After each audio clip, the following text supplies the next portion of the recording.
మనకి స్వాతంత్రం వచ్చి 66 ఏళ్ళు అవుతుంది. అప్పటి నుంచి ఇప్పటి వరకు చాలానే డెవలప్ అయ్యాం. ఎంతగా డెవలప్ అయ్యామంటే 100 ఏళ్లలో సాధించింది నిమిషంలో నాశనం చేసే అంత గొప్పగా డెవలప్ అయ్యాం.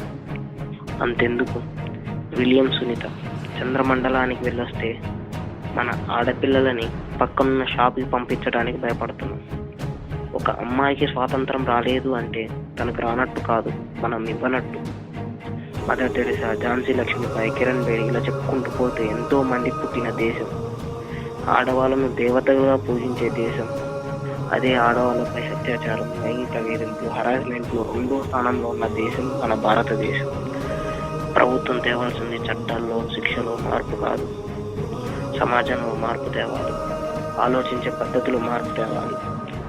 ప్రతి అమ్మాయిని అమ్మలా చూడకపోయినా పర్లేదు, కానీ మనిషిలా చూడండి చాలు.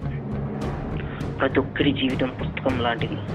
దాన్ని చరిత్రగా మిగిలిపోవాలో లేక చదవబట్టిపోవాలో అనేది నీ ఇష్టం.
Youth are the builders and holders of the future nation, so it's our responsibility to develop the society and to protect the woman.